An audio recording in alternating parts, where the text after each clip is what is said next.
Welcome. Surprise, surprise. You thought you wouldn't have to see me if Holly got her own solo show, and I found my way in. Welcome to the hot seat. This is a very special episode as your questions get asked to Holly Meginniss, who is our superstar. So I guess without further ado, we're going to do the hot seat in a new way for one episode. We're coming right at you. Welcome. I'm invading your show. You're welcome. Always. I know. I love Always. it. We love your show. Also, people, just so everybody knows, there are some new photos coming out. New, not nude. New photos coming out of Holly, and they look fantastic, and we can't wait to get that new campaign up and going. Yeah. But this is something we've wanted to do. Absolutely. For a bit. Absolutely. Asking people for questions, having them send them in. And what's so funny is ever since your first episode back in September, we had people send questions in, but we weren't ready to do this show yet. And I think this is the perfect time. Absolutely. To do it. Absolutely. So do you ever get, because you have to do this, I mean, it's your life. Yeah. People coming to you and asking you. Does it ever make you nervous when you're like, I don't know what they're going to say? Because I'm a script dude. But you're a free woman. Doesn't make me nervous at all. Because, I go to a therapist. I don't know what's going to happen in a session every day. So they may ask me questions that, you never know. It's why I always say therapy is never the same day twice. No, for sure. So, it's never even on the other side. Been to plenty of therapists. You're right. It's just because what are you feeling that day, and you're just gonna take it to your therapist. Well, you don't know what happened in their week. I had one last week. They hit me with one that was like, holy crap, and they just needed to process what happened. It was a event with one of their family members, but it was you just never know. And so this is fun for me. So, well, you're really good at it anyways, and your approach to our topics that get chosen, I know people enjoy that. So this is fun for me because also I may have snuck in a question. I'm sure you did. The good thing about being friends is that we can just go have, shit talk as we need to talk. But it's also fun to just slide it in and pretend like I'm like everyone else. So you all can decide which question is for me. But do you want to get started? Sure, whenever you're ready. Saying? So here's the fun stuff. I want to start. We got a lot of questions. We kind of pared them down. We'll email you if your question was answered because I don't like to out people's names.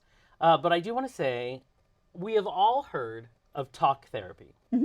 But are there other types? And how do I know which one's right for me? That's a great question. That is an excellent question.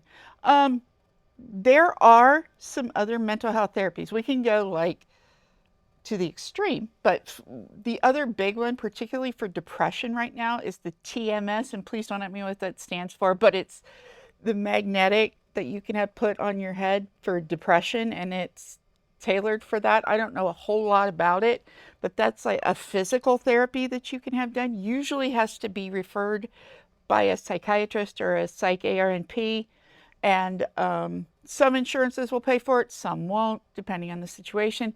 And then, particularly for depression, the extreme of that would be shock therapy. Sorry, I'm trying to think about what the acronym is now. Because everybody saw, if you've ever seen one, Flew Over the Cuckoo's Nest, that did nothing for my industry. It wasn't great. Yeah, no. And it's electroconvulsive therapy. There we go, ECT. And that's only used in extreme circumstances where somebody's you don't want to leave that person alone because you don't know what they're going to do, and they just are not functioning at all. And everything else hasn't worked. Medication, therapy, other types like the TMS, all that kind of stuff. It is a last resort therapy. But if it is used, it basically is you are put under sedation, full sedation, and they put two thingies on your head and they put a burst of electricity through your brain. And what that does is it basically is like hitting your phone or your computer with a hard reset. Yeah, that's what I was thinking. It's like tech. Yeah, You're resetting your computer. It is. The drawback is it has specific side effects, including memory issues, and that can be a little bit challenging. But, talk therapy is pretty important. There isn't any real other. Well, I mean, as a talker, I get more out of talk therapy. Yeah. Especially because a therapist is so good tour guide of your thoughts. Yeah. It's different than going to coffee with your friends. Oh, absolutely. Which is fun and great, and it's always helpful to have people surround you that you all can just kind of have those sessions. But talking in therapy is different. Talk therapy is you get, this guided person who helps you kind of work through the Yeah, thoughts. exactly. Yeah. And they're specifically trained in how to do that, Whereas your friend has has stake in the game, they care Yeah. about you. And it's not your therapist doesn't care about you. But as therapists, we're trained to be empathetic, be kind, do all those things, but that is your patient. And once you complete that session and that note for the day, you're done with that patient. Right. You don't have sticking the game in so much as there's this huge emotional attachment. Do I care? Absolutely. I care about all my patients. I love to tell my patients I'm proud of them, but it's having that professional boundary. It's like, I'm not going to call my doctor at home. She's wonderful. I consider her a friend, but it would be incredibly inappropriate for Right. me to call Know her your when boundaries. Yeah, exactly. So we're specifically trained to keep those boundaries. And sometimes it's really hard. I've seen folks struggle with it. But And I definitely want to move on. And I know you guys sent a lot of questions, but I have one more question. So I was in I must have been in my 20s, and then my therapist did this thing where, oh, the EMDR. That's another. that? Thank you for doing that. yeah, because they would do, what is that? Eye movement, Yeah.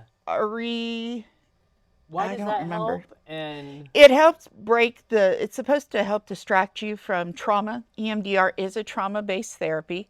You have to have specialty training. There is actually equipment involved in it. And it's basically eye movement, rapid eye movement that you use as you're working through the EMDR process. Works for a lot of people. But I always say, if you're looking at EMDR, see a regular therapist first, because you want to make sure you're prepared for EMDR. If you have it's intense, to be honest. yeah, if you have trauma that you haven't ever talked about and you want EMDR therapy, anybody who refers you straight to EMDR therapy without talk therapy before that, it can be more traumatizing if you're not. I've had that happen. Because if you're I not left ready, that therapist not Yeah. long after. It Yeah. was just too much Yeah. without warning. yeah. Yeah. And EMDR is it's great. It's fantastic, but you have to be ready for it. Yeah, So that's that's a an true available one as well. See, there are things out there. I still like the narrative and going to talk therapy, but there are lots of options out there. You decide what's right for you, and you can try. You've said this before. You can start with a therapist, and if it doesn't work for you, you can try. It's shopping. Absolutely. try another And therapist. any good therapist will say to you, if we're not a good fit, please tell me. We will find you a good fit. It's not going to offend me in the slightest. Perfect. Or any Okay. therapist I've supervised will say that. And shouldn't. I mean, Yeah, if you're going to be, shouldn't. Okay, so next is, my sister told me the other day that her therapist said she'd graduated from therapy. Yeah. Is that a thing? Because I don't think I'll ever be done. It can be, absolutely.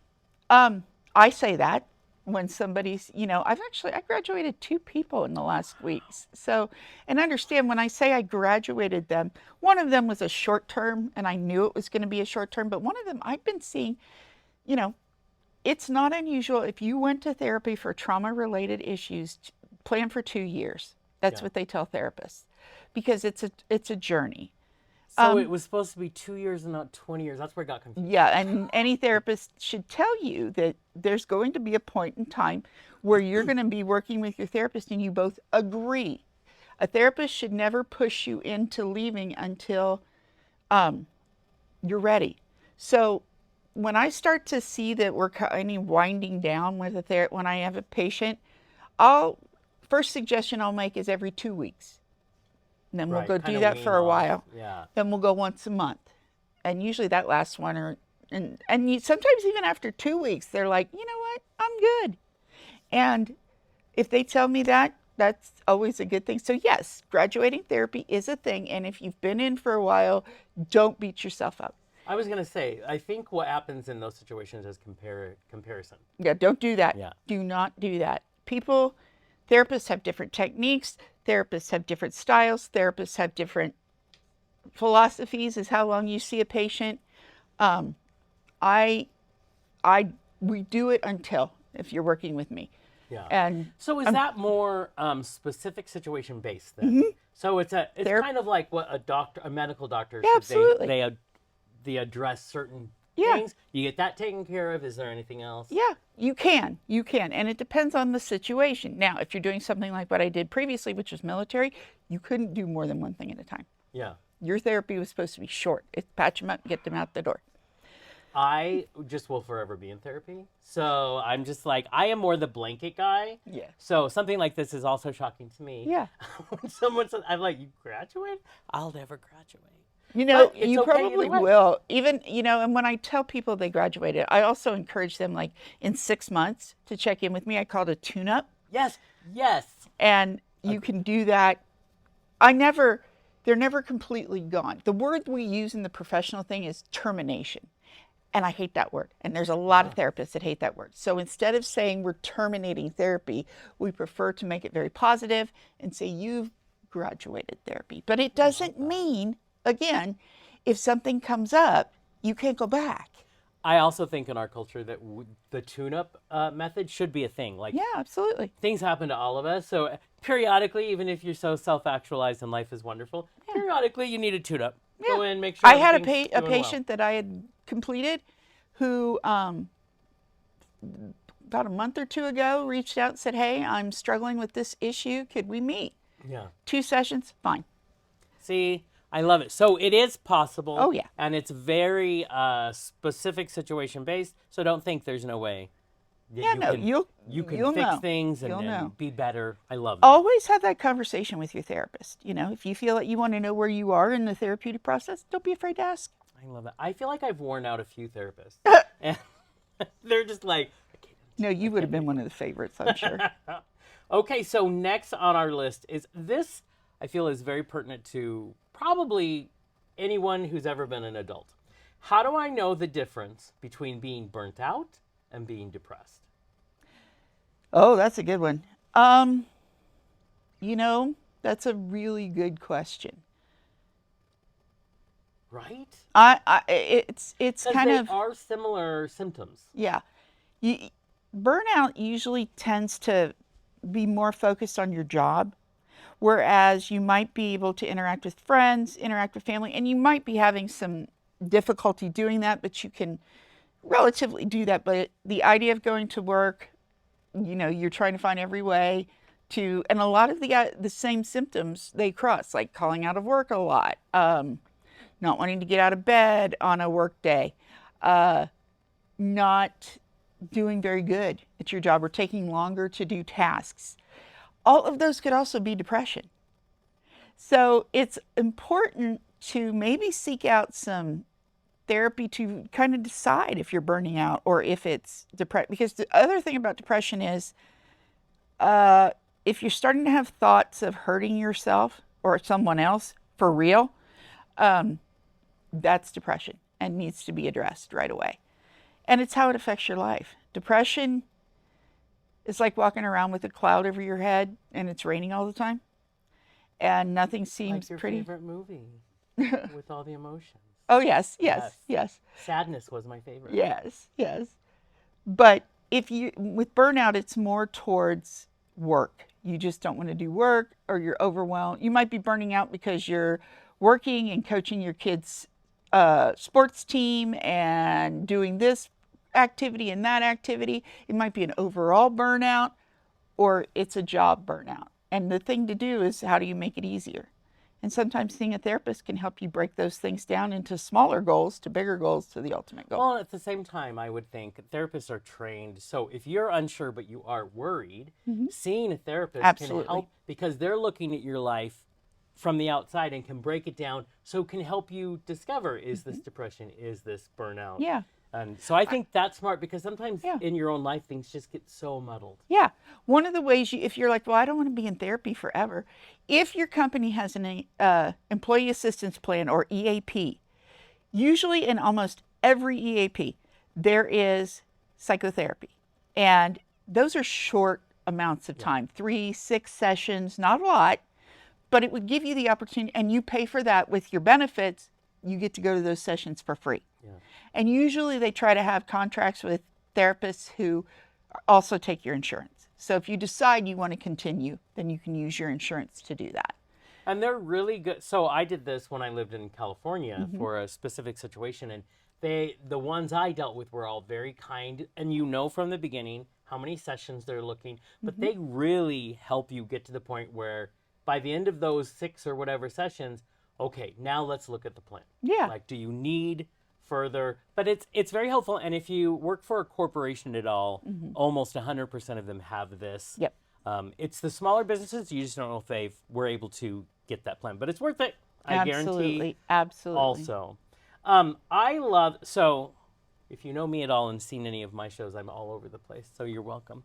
But all of these questions fascinate me, and also I think they're so great to talk about. So this next one is something many of us suffer from, and especially if you're in a high-powered job or you're in a creative realm. Do you have tips for how to handle that feeling of imposter syndrome that can overwhelm you at times?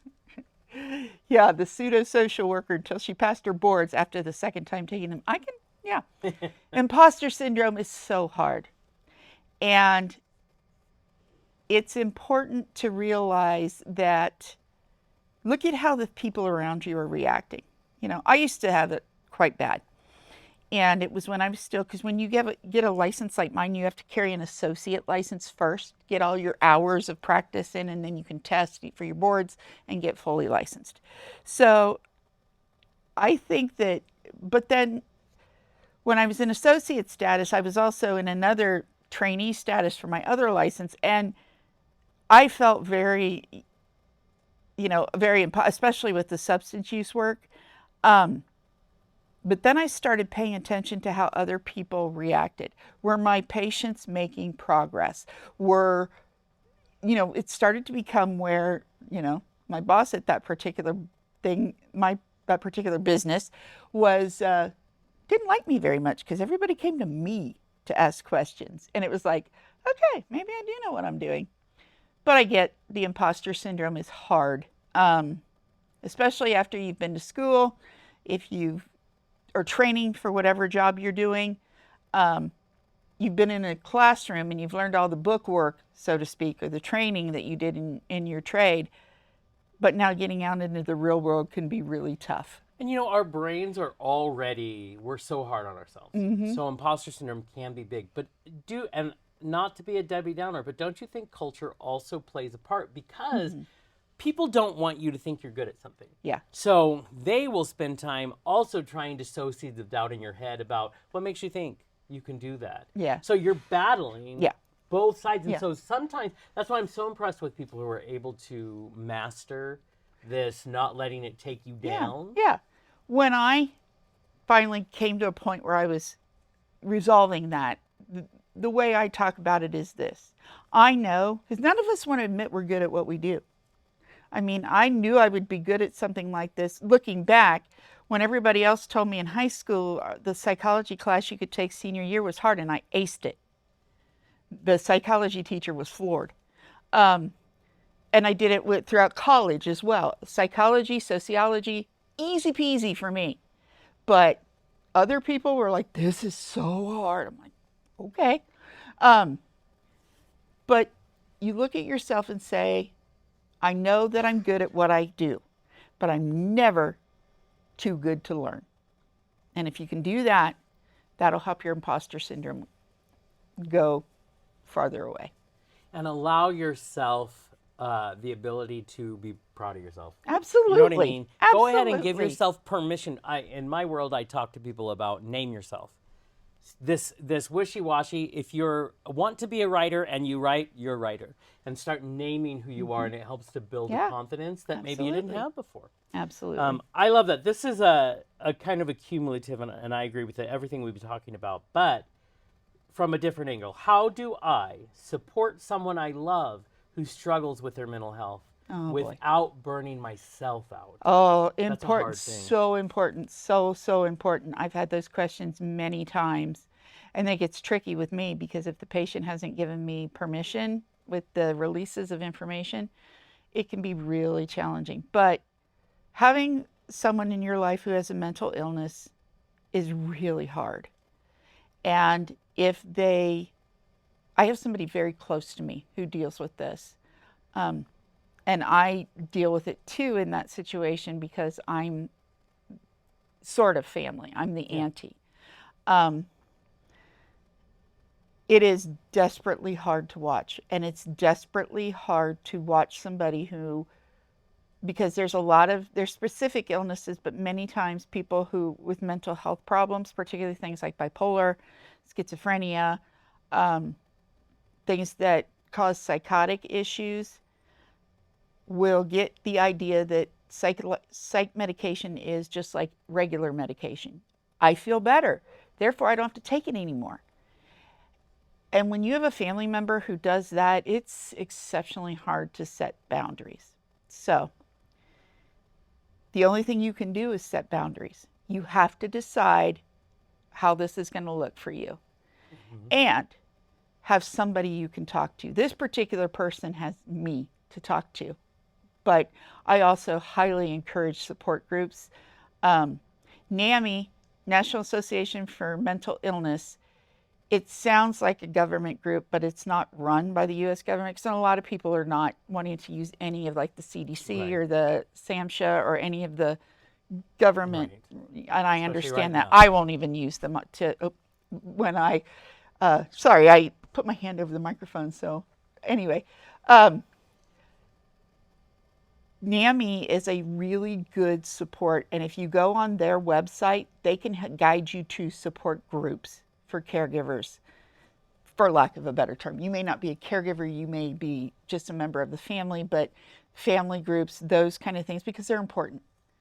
And it's heartbreaking if they're not taking care of it. And but allowing ourselves to prioritize ourselves. Yes, you have to. You feel guilty, but you say it all the time about the old cliche of when the oxygen masks fall.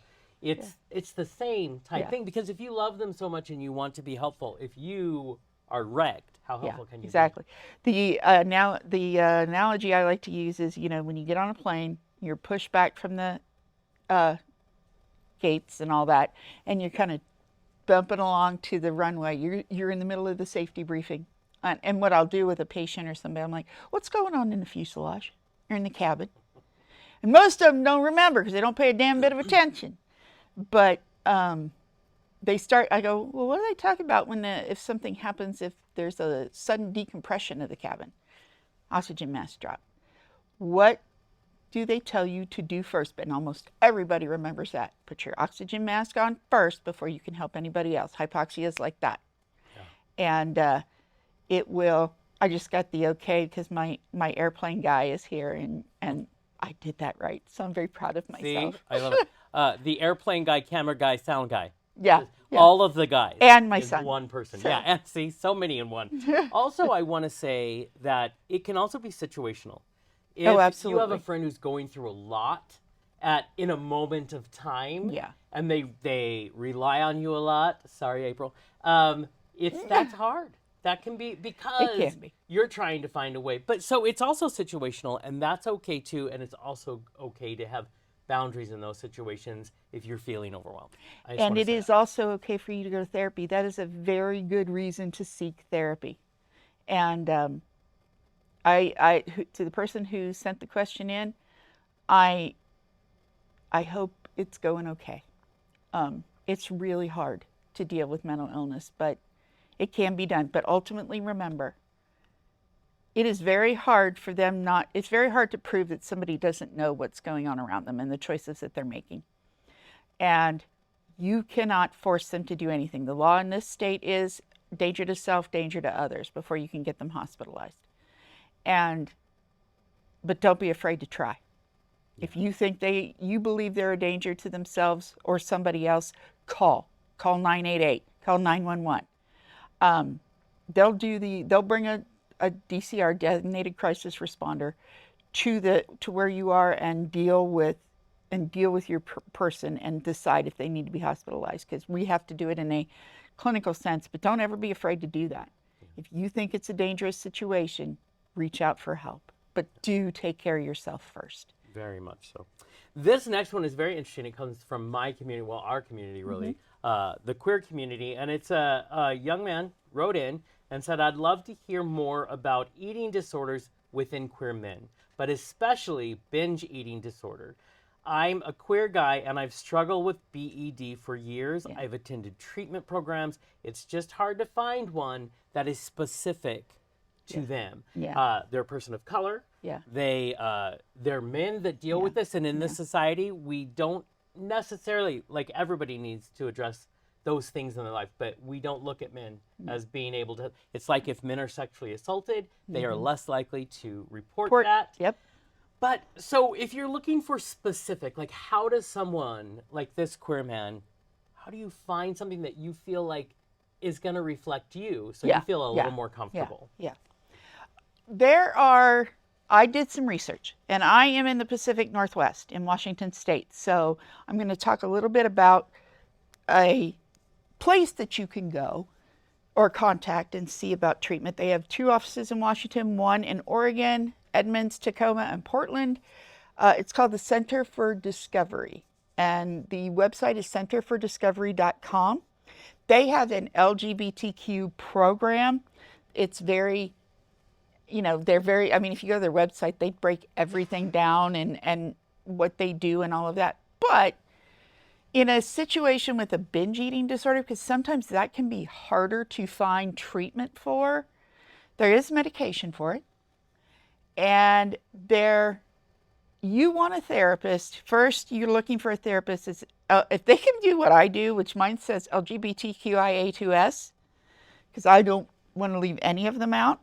If you see that on somebody's profile or the plus, they got a good shot at being able to do it you. But there is a specific type of therapy that's often used in eating disorders that you also might want to, if you see that if you get a therapist that's LGBTQ friendly and dialectical behavioral therapy trained, or DBT trained is what it would say, or certified in, that's where you need to be. Because that's a therapist who's going to show you how to move through your emotions effectively. I am a certified DBT provider, and I love DBT. It is very real world. It was designed by a borderline. It's actually originally designed as a borderline personality disorder treatment, but now it's used in eating disorders, substance abuse. It's used a lot. I use it a lot with just depression people, anxiety people, all of that stuff, and making decisions. Because a lot of time when you eat, and I used to be that way, you're eating for emotion, especially when it's crap and you're lost. You want control. An eating disorder is about control. Something's not in your control, therefore you're going to take control of something. Sometimes that's OCD, we see it, but a lot of times it will be an eating disorder. And don't give up. We're out there. We try to do our best to help everybody that we can. If you're willing to do the work, there's people out there ready to help you. I want to talk about something that my brother and I talk to my brother every day. We are men of a certain age now. And we have this conversation. He is a very positive, he tries to be a positive human being. He's going through a lot right now. I'm so amazed that he's able to keep it together. I would have melted down and left my life.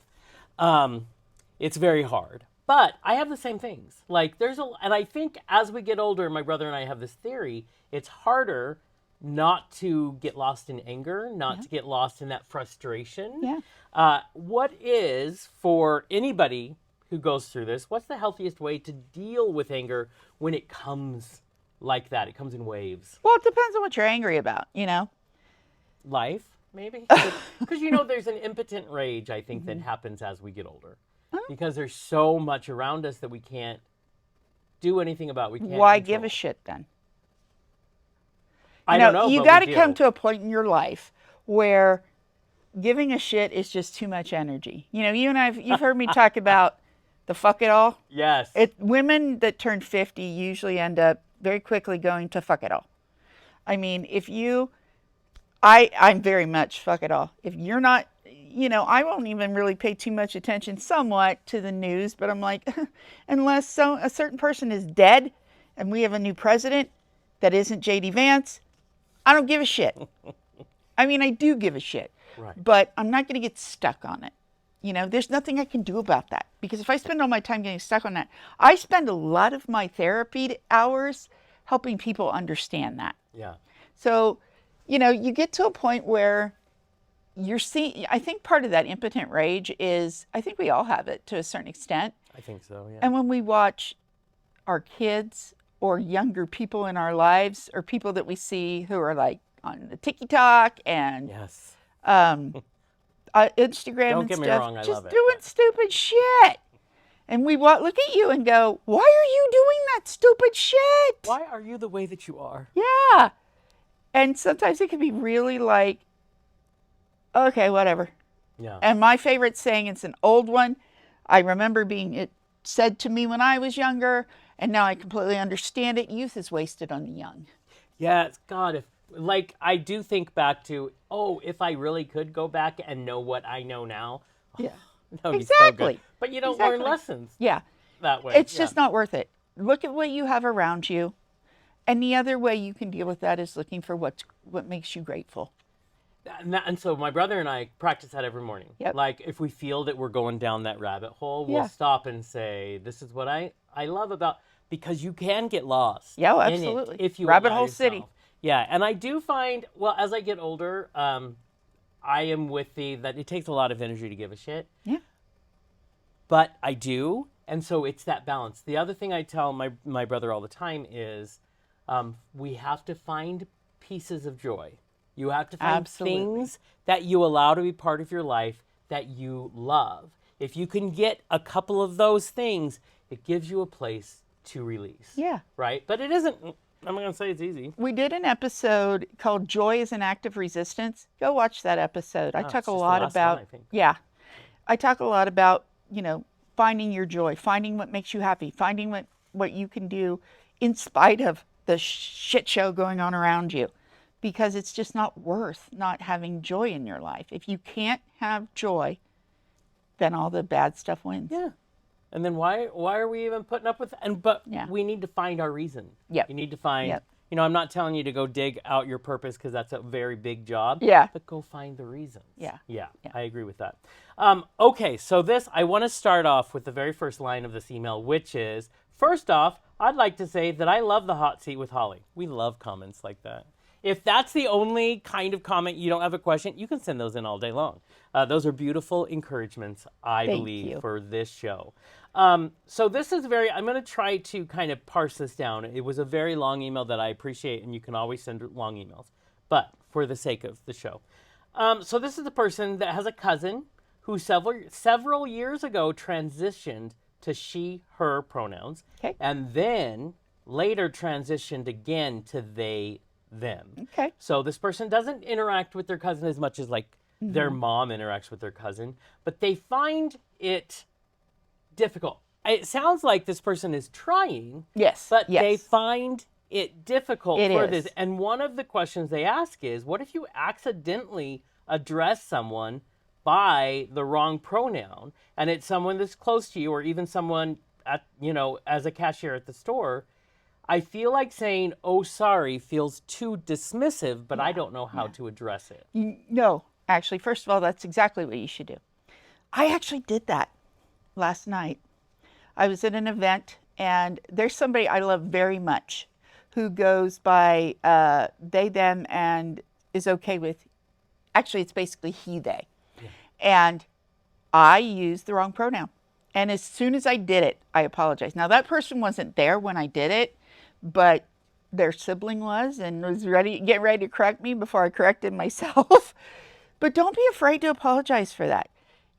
Most folks who are finding their identity on the gender spectrum are very okay if you acknowledge it right away and say you're sorry. It's when you don't say you're sorry that they're like, excuse me? Who do you think you are? Think of it this way. If you identify and present as female or male, and somebody uses the wrong pronoun with you and keeps using the wrong pronoun with you, how would that feel? And that's not what you're asking, because I know that's not what you're asking. Don't be afraid to say, sorry, still learning, or sorry, doing my best. It would be also good to know if they're okay with the female pronoun that they previously had. Because like I said, there's somebody very close to me, they prefer they, them, but they're okay with he, his. And it's just who they are. And if you spend some time with them and get to know them, you really kind of get to understand why it's not he, her, he, him, or she, her for them. You know, for me, it's she, her, clearly, but not for this person that I adore. And don't you feel, I feel like now everybody's different, but I feel like 90% of the time it's about intention and respect. Absolutely. If you're always and about they intention and know respect. that your intention and saying I'm sorry is part of showing what your intention is I think it goes a long way if you are respecting and showing that you're trying. Even if you stumble, I find that most people in my life that are trans, have different pronouns, they are more gracious because they know. Okay, but that it's still your job to try to learn and change, but they know you're trying, and that makes the big difference. I've done a lot of work in the transgender community, and every once in a while I would slip and use the wrong pronoun. I just immediately apologized. All my patients knew it was just a slip, you know.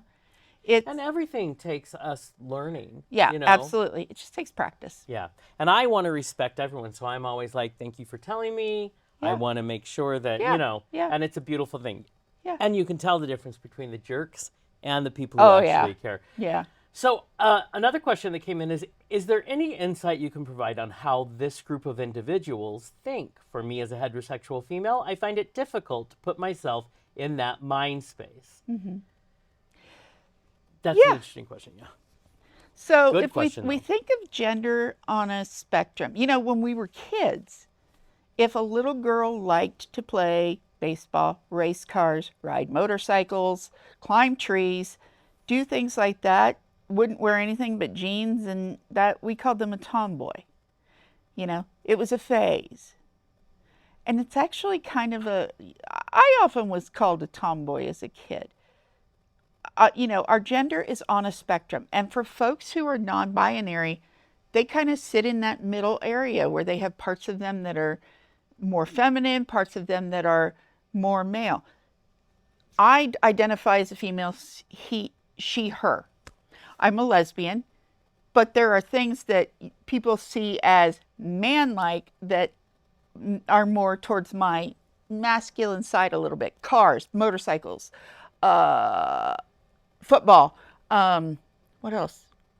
I can't think of any more of them right off the top of my head, but you know, all of those things are things that I know about and are interested in and pay attention to.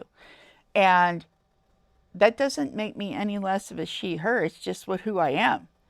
It's how I want to be identified, but I look that way. And also remember that to accept someone, to appreciate them, to love them, you don't have to understand. Nope. So give yourself the idea that, oh, I am just in this life, what I feel, I am just called to accept and love and encourage others. So I don't have to understand that walk. We can't understand everybody's walk, but we can stop for a minute and go, okay, this is what they're telling me. And I'm going to follow that. And it takes pressure off of you because you realize it's really all about love and respect. Yeah. And it allows them to be who they are. And I think we get lost in thinking we need to understand everything. Yeah. And making their pronouns their identity. Yeah. You know, one of the things that the first thing I did when this person came out to me is, okay, this is still my kid. They are not any different than who they were raised as. They still have and I mean, this particular person I will go to for shoe advice, my outfits, things like that. But they're non-binary. They also have a very masculine side. Sometimes you'll see non-binary people that decide to start hormone replacement therapy. It doesn't matter. The bottom line is they're still the person that you know and love. If you start to see them as a person rather than a boy or girl or something different, it changes your outlook. And you start to look at people more as people rather than, you know, I use they, them all the time for regular people because that's protecting your identity. And that's, you know, it's not, it just takes practice. I know that you wrote that. It's a wonderful question. Thank you so much for sending it. Oh, it's a great question. And there is, to kind of give a little bit of a preview of what's going to come up in the next months or so. I'm actually going to bring that person who is my transmass non-binary oldest child, and we're going to do a show because I had a question from somebody I knew who asked about that, and I went, and you don't see the non-binary folks as much as you see someone who's gone female to male or male to female. And I'm really excited to do that show. And so we'll keep you posted when that show's coming, but we're definitely going to talk. We're going to talk to the expert and get some more ideas from them. And I think it's important to remember that we all, every single one of us, from, your uncle who's a redneck and very maybe toxic masculine, we've all chosen in our lives how to present ourselves. Mm-hmm. All of us have different styles. All of us have, that's all this is. We are all trying to express who we are. Some of us do it through fashion, some of us.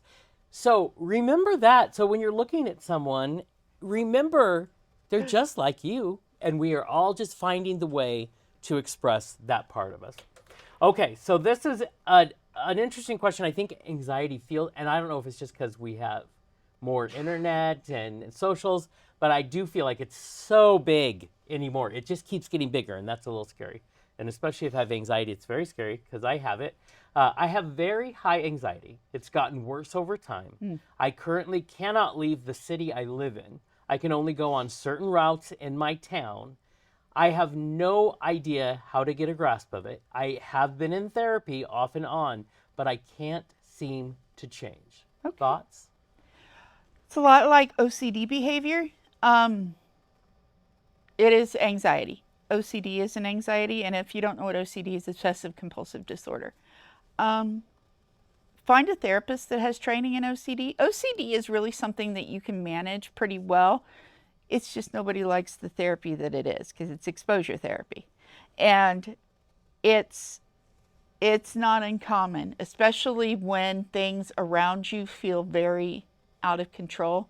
If you are really struggling with the world events and things like that, that will take your, as the old Spinal Tap movie said, that'll take your anxiety and turn it up to 11. It's easy to get caught up in that. So one of the things that I always tell my patients is to imagine the idea. If anybody remembers the old Staples commercials with the easy button, imagine that button, but it says stop. And you close your eyes, you imagine yourself hitting that stop button, and you ask yourself what you can control in that moment. Take some deep breaths, maybe take a deep breath, hold, let it out. Use a 5, 4, 3, 2, 1, 5 things you can see, 4 things you can hear, 3 things you can touch, 2 things you can taste, 1 thing you can smell, and you can do that in any order that you want. And calm yourself and say, okay, what can I control in this moment? Because remember, the only thing you can control is you. Your behavior, how you react to others, and the consequences you set. And you can set tiny goals for yourself. I'm going to go a mile outside of my town, and I'm going to stay there for a few minutes. I'll be okay. Then maybe kind of practice that, get up to 2, 5, 7. Practice that over and over. Change your route by 1 block or a half a block. Start to get, that's kind of exposure therapy. You do it a little bit at a time, and you will build up and give yourself the praise and proud that you should for that. That's hard, but try that. And I would still say try therapy as well. Yeah, I think in tandem, it's so helpful. Also, like you were saying, recognize when you've made even the littlest change. The 1 block out of your normal comfort zone, that's huge. Oh, absolutely. So recognize when you do those things and keep going. Let those be encouragements to go, okay, I'm going to keep doing this, and then we'll try something, you know what I mean? Anxiety can take over your life. In my 20s, I had panic attacks and couldn't leave my parents' house, and I didn't eat for 10 months. I was just terrified, and I had to learn, because there are also, go to therapy because they're going to teach you skills. They're going to teach you coping skills. We did a show a long time ago about what do you have in your bag, what are these things. So those are very important things. You should go back and look at those too. Yeah, those are the Mindful Mondays. Yes, those were good shows. Okay. I'm a lot skinnier now. She's a lot skinnier now. But you looked great either way. I know. Exactly. I know. Okay, so as we begin to unwind, we have just a few questions left for you. Is it possible to unlearn lessons we learned as children? Absolutely. So you think it's possible? I worry that it's Absolutely. not. Because, it's people talk a lot about, it's hardwired because I learned that from when I was 4 years old on. Yeah. Well, it's interesting you asked that because we are going to do a parenting series coming starting in the next episode. And yes, you can do that. That's part of that's a lot of what we do in therapy. Right. Is unwire that and use one of the therapeutic techniques I like to use when I'm working with someone who's dealing with that kind of trauma is I want you to imagine yourself in the third person. You are the adult self or however old you are at this moment. And I want you to imagine that child where you learned that or where that event happened. What did that child need? Because that child's not going to get what they needed from the people around them. What does this child need? And sometimes I'll say write to the child, or I'll just start the conversation. What does that child need to say? And sometimes I'll kind of slip in there and I'll start asking, but I don't feel, but doing that in the third person can sometimes get you into a perspective of, yeah, I know that wasn't okay. You're right. Our wiring as kids is exceptionally important. And it's a variety of reasons why that might be going on. But the bottom line is it can be helped and it can be fixed. Trust me. I've taken people from, I am the worst human being on the planet, to walking out of my office doing the, fuck you, bitch. I am the badass bitch of the Moulin Rouge kind of thing, I can do that. With a therapist can do that with you as well. And it's a lot of fun. I always enjoy working with somebody like that. It's just, as they start to see themselves in a different light, as they start to get used to. The other one I like to do is the thank you exercise. Somebody is allowed to give you compliments and all you're allowed to say is thank you, because people don't give you compliments to bullshit you. I mean, some people do, but you usually know who they are. Yeah, and you can feel it. You can tell. Yeah. Also, it's important to understand that a lot of us, the wiring started with our parents just realizing something, it does not work for your life. You don't have to think your parents were bad. No. You're allowed to say, this is not healthy for me. We are all humans and make those decisions. I can still question this and rewire and it not mean that I'm like hating my parents. So I know that is a stumbling block for some people. Yeah. I always want to say that too. We always can give our parents grace. They did the best they could with what they had at the time, because we have to give ourselves that grace if we're parents. But once you learn better, you do better. And if you become a parent or have young children in your life, you can take those lessons and do differently. Because I'll tell you what, one thing that I can say, at least for one of my parents, they wanted things better for us than they did for themselves. And they took responsibility for mistakes that they made. And really, it is really okay to fix things without throwing your parents under the bus. That's the work of generations. Yep. You know what I mean? As we do that. Exactly. It's just different. Yeah. Okay, now this last one is something I think the majority, a lot of people, maybe not all people, deal with. It's a very, we make light of it, but it's a true thing. How do I stop overthinking every text, every conversation, every social interaction I have? It's funny you say that, because when you say that, I think about somebody like our cameraman, sound man, my son, who told me, and I don't know if this is true or not, but the reason that emojis were invented was that problem. It is so hard to do. And, somebody could say like, oh, I saw that on Facebook. And that, that's what they type. But you hear, oh, I saw it on Facebook. Yes. That's why texting can be dangerous. It is. So understanding that is, always ask clarifying questions. If you really, and if you're trying to read into whether somebody likes you or not, slow down and see them in person. Then you can find out for sure. But yeah, it's really easy to do. If I can't tell what the meaning of that question is, I'll say, I'm kind of getting this vibe. Am I off on that? Or something like that. I have learned that a lot of good, now it scares some people, but a lot of good comes from just being blunt and just being like, hey, Yeah. just so you know, that sounded weird. Are we on the same page? Are you mad at me? Yeah. Just ask it, then you can move it to the side and move on. But it is something many people deal with. But I think it all is in your approach. Plus, be aware, some things, if you have an anxiety disorder, you have something that you're dealing with, Yes. it can be plugged into that. You don't know. Yeah. But I think the good first step is don't be afraid to clarify. Yeah. Yeah. Yeah. It might make Never you a little lose less, a relationship over fucking text messages. right? Oh, I used to have the worst fights with people I was the closest with because we were not good at texting each Yeah, other. So yeah. yeah, so it's good. This has been fun. It has. So yes, so I feel like we could probably do another 8-hour show on questions that Yeah. people ask, but I think it's fun because we're very on your show. We're very topic based, which I think is very helpful for people, Yeah. especially if they're searching out a good show. Yeah. You can find out what those are. But it's fun when we can have these moments. Oh, absolutely. Let's And we'll just ask a continue to bunch. do them. We Yeah. will continue. So don't be afraid to send questions in. We really do appreciate it. It helps me know what's out there, what we should be covering, what we should be talking about. And yeah, I love them. They're great. And it helps. I think I have to say to everybody who sent in questions, everybody who had these ideas, keep them coming because that's the difference between just letting ourselves fester in things and having these open conversations. absolutely. And you have a free therapist right here who is answering Well said. questions and telling you where to go. Yeah. Well, telling you, sometimes she'll tell you where to go Oh, yeah. a little more I've told bluntly. a few people. But I love it. So those are all your questions for right now. Keep watching this amazing show with this amazing woman. It's also, mental health is so important these days. So I'm happy you have a show. I am too.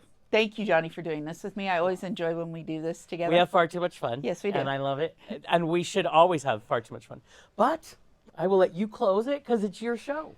Thank you for watching The Hot Seat today. Look for our next episode. It's going to be part 1 of a 3-part series in parenting, birth to adolescence.